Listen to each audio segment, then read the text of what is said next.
अस्माकं वैदिकराष्ट्रस्य मम प्रियबन्धुभ्यः भगिनीभ्यः च वीरबालकेभ्यः सर्वेभ्यः नमो नमः च वन्दे संस्कृतमयी भारत मातरम्। जब बात चल रही हो सर्व भाषाओं का मूल तथा हमारी संस्कृति के नूर की और संपूर्ण वैज्ञानिक संस्कृत भाषा का सूर सुनाई न दे, ऐसा हो ही नहीं सकता भला, क्योंकि सर्वभाषाणां जननी प्राचीनतमा संस्कृत भाषा अस्ति।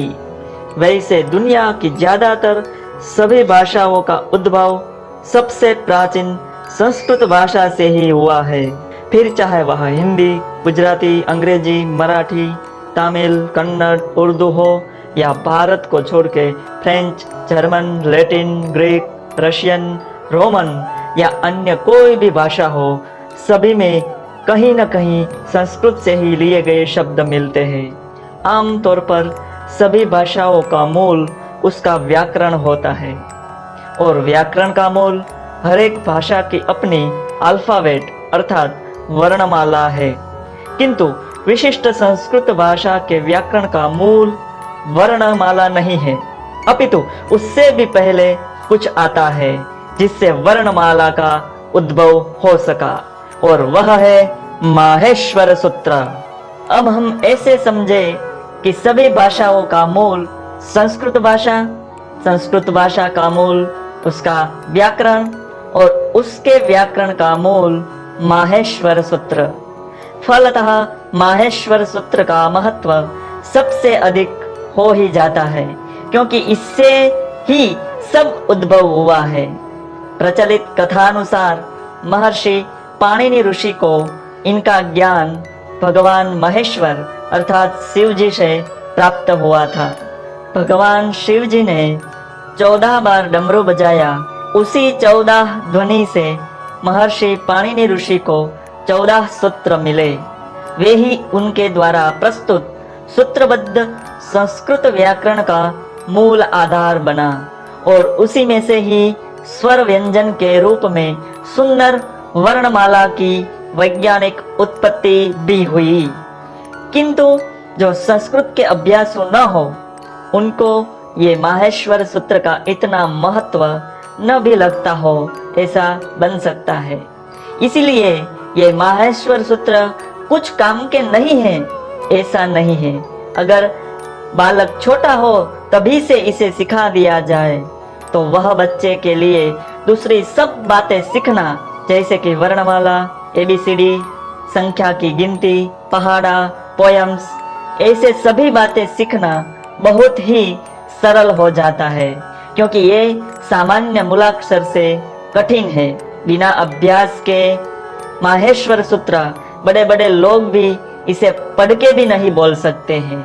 यकीन न हो तो आप खुद ही ये छोटी सी बालिका के साथ अवश्य बोल के देखिएगा, तभी तो पता चलेगा और बाद में आपको लगे कि वाकई में मेहनत की जरूरत है।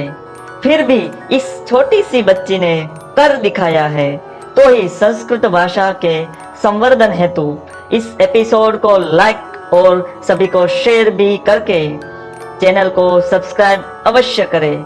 तो आओ, प्रस्तुत है माहेश्वर सूत्राणि। नमो नमः।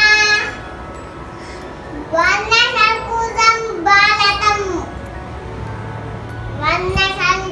भारतम्। अहो नारायणी भगिनी, माहेश्वर सूत्राणि वदतु।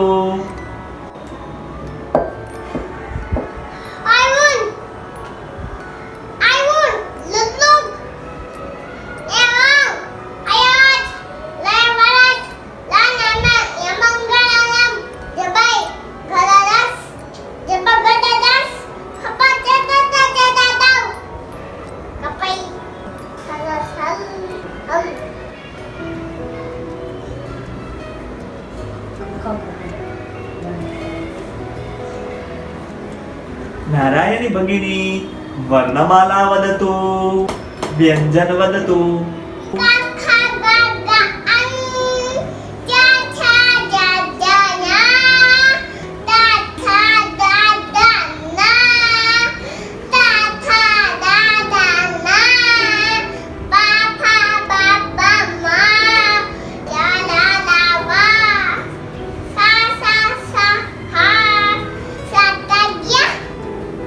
भगिनी स्वरपि वदतु। आ इ उ ऊ ए ऐ ओ औ। नमः दाता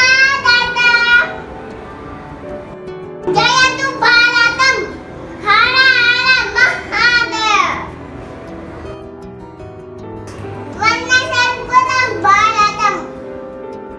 नृत्तावसाने नटराजराजो नानादढक्कान्नवपञ्चवारम् उद्धर्तु कामः सनकादिसिद्धान् एताद्विमर्शे शिवसूत्रजालम्।